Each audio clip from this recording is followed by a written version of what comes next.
Ursula von der Leyen has broken her silence to admit a trade deal is very close to being agreed, but the EU has one final demand. Talks were extended yesterday after Prime Minister Boris Johnson and the European Commission President agreed to continue negotiations. Talks have struggled to reach a breakthrough over the last few months as neither side has been willing to back down on the issues of fishing rights and the level playing field, to ensure that neither side can unfairly compete with the other on environmental standards, workers' rights or state subsidies.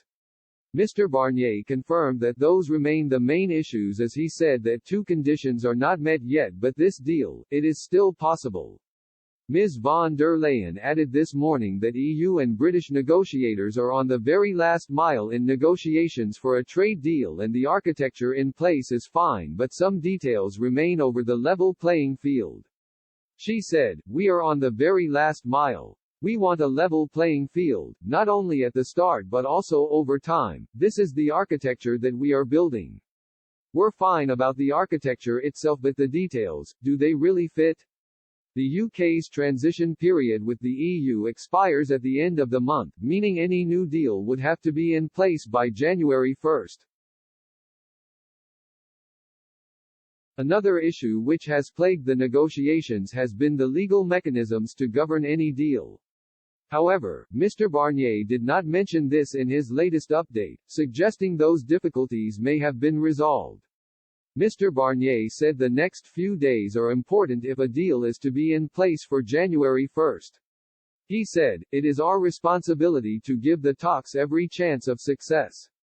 Never before has such a comprehensive agreement, trade, energy, fisheries, transport, police and judicial cooperation etc., been negotiated so transparently and in such little time."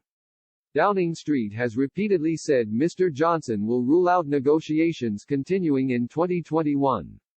Mr. Johnson and Mrs. von der Leyen agree to go the extra mile in search of a solution this weekend. Speaking after the call, Mr. Johnson said the UK would not be walking away from the negotiating table and that where there is life, there is hope. But he added a no-deal Brexit is still the most likely scenario. He said the country should get ready for the end of talks, which would then result in tariffs under World Trade Organization (WTO) terms from January 1. He said, "The most likely thing now is, of course, that we have to get ready for WTO terms, Australia terms.